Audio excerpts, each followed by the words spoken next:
আমাদের সমাজে দিন দিন একটা জিনিস খুব বেড়ে চলেছে, তা হচ্ছে ডিপোজ। এই যে আপনারা দেখবেন যে একটা মেয়ের 2 মাস বিয়ে হচ্ছে, 3 মাস বিয়ের 3 মাস হচ্ছে, 4 মাস হচ্ছে, 1 বছর হচ্ছে, এর মধ্যে দুজনের মধ্যে ডিভোর্স হয়ে যাচ্ছে। একটা সম্পর্ক তৈরি হতে না হতেই সম্পর্কটা ভেঙে যাচ্ছে। কিন্তু এই সম্পর্কটা কেন ভেঙে যাচ্ছে, কি কারণ এর পিছনে, এটা কিন্তু আমরা কখনো খুঁজে দেখি না। শুধু আমরা কি করি, দুজনের মধ্যে বন্ডিং হচ্ছে না, কিছু হচ্ছে না, মেয়েটা রাগ করে বাবার বাড়ি চলে গেল। বাবার বাড়ি যাওয়ার পরে দেখা যাচ্ছে সংসারে তো গন্ডগোল হবেই, প্রত্যেকেরই কম বেশি সংসার করতে গেলে অশান্তি হবেই। অশান্তি যদি না থাকে সুখ আসে না, সুখ যদি না থাকে অশান্তি আসে না। তো কথা হচ্ছে সংসার করতে গেলে খুঁটিনাটি একটু টুকটাক দু এক কথা হবেই। তাই বলে যে একটি মেয়ে দুটো একটা কথা হওয়ার পরেই যে সে স্বামীর ঘর ছেড়ে দিয়ে বাবার বাড়ি চলে যাবে, চলে যাওয়ার পরে বাবার বাড়ি গিয়ে উঠে থাকবে। এখন স্বামী আনতে গেলে তাকে বলবে যে তোর ঘর আমি করব না, তোর সংসার করব না, তোর ভাত খাবো না, তুই চলে যা, তোর সাথে আর আমার কোনো সম্পর্ক নেই। এই যে যে কথাগুলি, সব থেকে বড় অপরাধ এখানে যেটা করে সেটা হচ্ছে যে পরিবারের মেয়েরা এরকম ভাবে বরকে প্রতিনিয়ত হ্যারাসমেন্ট করে বা বরকে এরকম ধরনের হুমকি ধুমকি দেয়, সেই পরিবারের ফ্যামিলি, সেই পরিবারের মানে সেই মেয়ের পরিবারের ফ্যামিলি ভালো না। প্রথমত এই কথা আমি যদি বলেন কেন, কারণ আপনার মেয়েকে তো আপনি দেখে শুনে বিয়ে দিয়েছেন, দিয়েছেন তো দেখে শুনে বিয়ে দিয়েছেন। আপনার মেয়েও সেই ছেলেটিকে দেখে শুনে বিয়ে করেছে, আপনারা যাচাই করেছেন গ্রামে গিয়ে। তারপরে সবার অনেক গ্রামের 5টি লোকের কাছে 5টা রকমের কথা শুনে তারপর তো ছেলেটার সাথে বিয়ে দিয়েছেন, তাই তো? তারপরে দেওয়ার পরে সংসারে একটু খুঁটিনাটি অশান্তি হলে আপনারা ছেলের নামে কেস করে দেবেন, আপনারা মেয়েকে নিয়ে বাড়ি উঠাবেন, বলবেন যে এখন থেকে আর মেয়ে যাবে না, মেয়ের কে ডিপোজ দেওয়াবো, মেয়ে যা যা মেয়েকে বিয়ে দেওয়ার সময় যা কিছু দিয়েছি সব ফেরত দিয়ে দাও। এই যে যে কথাগুলো, এতে কিন্তু কোনোদিন সমাধান আসবে না। এতে বরঞ্চ একটা ছেলে মানুষের কিন্তু জীবন নষ্ট হয় না। সবসময় মনে রাখবে, একটা ছেলে মানুষ ইচ্ছা করলে সে ওর থেকে ভালো সুখী জীবন যাপন করতে পারে, কিন্তু একটা মেয়ে একটা ছেলের মতন সুখী জীবন যাপন করতে পারে না। কারণ একটা মেয়ের যখন বিয়ে হয়ে যায় সে কিন্তু সেই আগের মতন আর পজিশনে আসতে পারে না, ঠিক আছে? কারণ আপনারা জানেন সমাজে বিবাহ, আমাদের সমাজে, আমাদের হিন্দু ধর্মের সমাজে বিবাহিত মহিলা, বিধবা মহিলা, এদের একটু ভ্যালুটা কম, সারা জীবনই থাকবে আর থেকেও যায়। যদি বলেন কেন, দেখবেন একটা বিবাহিত মেয়েকে বিয়ে করতে গেলে কিন্তু ইয়ং ছেলেরা খুব কমই যায়, একটা বিবাহিত ছেলেই যায়, ঠিক আছে? আর একজন বিধবা বা দেখা যাচ্ছে অন্য কোনো ব্যাপারে হয়তো সমস্যা, সেই সব যে কোনো কেসই হোক, কিন্তু সেই ইয়ং ছেলে কিন্তু খুব কমই পায়, ইয়ং ছেলেরা খুব কমই বিয়ে করে। তো এইসব ব্যাপারে কিন্তু কোনো সময় এই মেয়ের পরিবারগুলো দেখে না।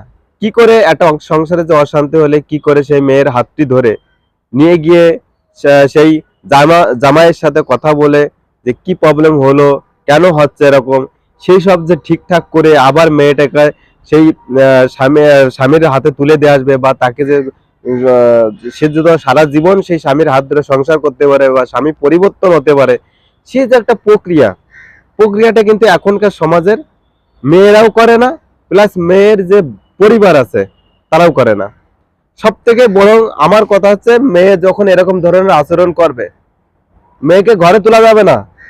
হ্যাঁ, এক আমি তো বুঝতাম যে কন্টিনিউ তোমার মেয়েকে অত্যাচার, কন্টিনিউ তোমাকে মেয়েকে মারধর করছে, হ্যাঁ তোমাকে তোমাকে যে দেখালো এই দেখো এখানে আমার খুন্তির চাকা দিয়েছে, এই দেখো এখানে আমাকে বেড়ে হাত ভেঙে দিয়েছে, এরকম কোনো দুর্ঘটনা ঘটলে হ্যাঁ তুমি আইন ও পদক্ষেপ নাও, ঠিক আছে?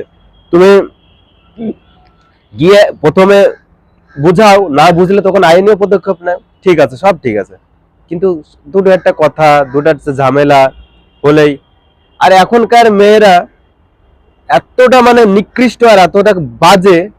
আমি এই ভিডিওটা বানাতে এই কারণে বলছি, বেশিরভাগ মেয়েরা এখন এই কারণে বিয়ে করার সময় না বলবে না, মা বাবার কথাই না বলবে না যে আমি ওকে বিয়ে করব না, ঠিক আছে, করে নেবে, বিয়েটা করে নেবে, কিন্তু বিয়ে করার দেখা যাচ্ছে 3 মাস 2 মাস পরে অন্য ছেলের সাথে পাকার পাস হয়ে যাচ্ছে।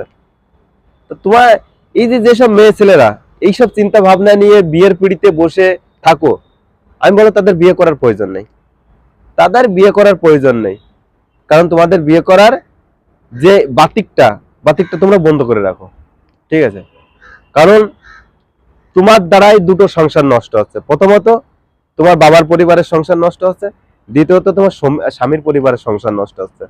কারণ তোমার স্বামীর একটা কলঙ্ক দাগ থেকে যাচ্ছে, কিন্তু তুমি যে কাজটা করছো, তোমার যে কলঙ্কটা লেগে যাচ্ছে, সেই কলঙ্ক তোমার ভয় নেই, কারণ তুমি নির্লজ্জ, তাই তোমার ভয় নেই সেই কলঙ্কের ভয়। এই জন্য তুমি এই কাজটা করতে পারবে, কিন্তু ওই ছেলেটা করতে পারবে না, ঠিক আছে। আর ছেলেরা এমনি সবসময় একটু সৎ প্রকৃতির হয়, ভালো প্রকৃতির হয়। কারণ ছেলেরা কখনো চায় না কাউকে কষ্ট দিতে, ছেলেরা চায় না কাউকে দুঃখ দিতে, ছেলেরা সবসময় চায় যে একটি মানুষের পাশে ভালোভাবে খাড়া হয়ে দাঁড়ায়, যাতে সে একটু সাপোর্ট পায়।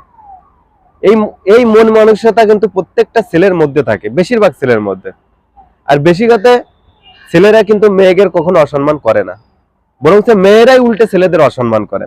এটা আপনি আমাকে দেখাবেন, বেশিরভাগ জায়গায় এটা হয়। কিন্তু হয়তো 1000-এ 2জন হয়তো অন্যায় কাজ করে ছেলেরা, কিন্তু 1000-এ 80% মেয়ে এই অন্যায় কাজটা করে, ছেলেদের সাথে অন্যায় অত্যাচার করে, ঠিক আছে। তো দেখো, বিয়ে যেই করো আর যে যতই প্রেম ভালোবাসা করো, একবার তার পরিবারকে যাচাই করে তারপরে প্রেম ভালোবাসা বিয়ে করো, যে আমার সংসারের উপযুক্ত কি না, ঠিক আছে। দুই পরিবারের থেকে যাচাই করে নেওয়া উচিত।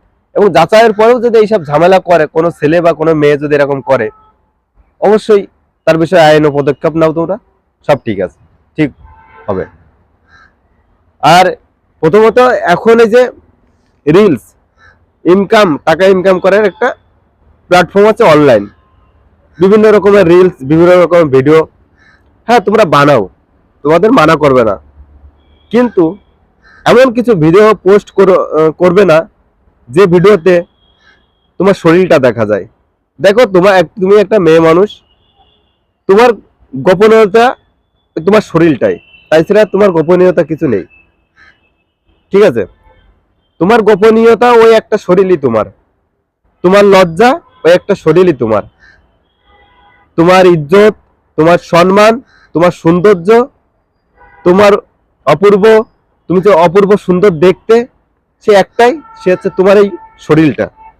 তো সেই শরীরটা যদি তুমি সবার সামনে দেখিয়ে ড্যান্স করো, বা দেখিয়ে যদি অঙ্গি ভঙ্গি করো ক্যামেরার সামনে এসে, হাজারো লোক তোমার শরীরটাকে দেখছে, তোমার শরীরটাকে উপভোগ করছে, এবং তোমার শরীর উপভোগ করছে। হ্যাঁ, শরীর শুধু উপভোগ, যৌন সম্পর্ক বা কোনো সেক্স, এই ধরনের কোনো কল, এইসব করাই যে শরীরকে উপভোগ করা তা না। শরীরকে তুমি যদি শরীরে তোমার পোশাক না থাকে, সেই শরীরটা নিয়ে যদি তুমি ড্যান্স করো অনলাইনের সামনে, তাহলে সেটা দেখে তো সব ছেলে, সব মানুষ, যত মানুষ আছে তারা উপভোগ করছে না, মজা নিচ্ছে। তো ওটাও একটা তোমার মানে কি বলবো, উপভোগ করা বলে, বা ওটাও একটা তোমার সম্মানের একটা ইজ্জতের ব্যাপার থাকে। তো ওটাকে প্লিজ ঢেকে তোমরা ভিডিও রিলস বানিও, যাতে তোমাকে কেউ উপভোগ না করতে পারে।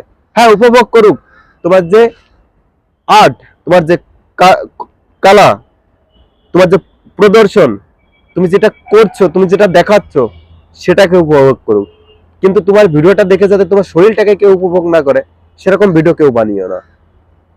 তো ভিডিওটা বেশি বড় করলাম না, এই পর্যন্তই।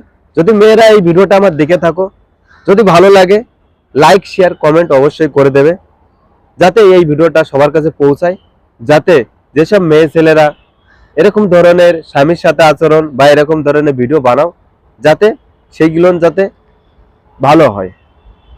গুড।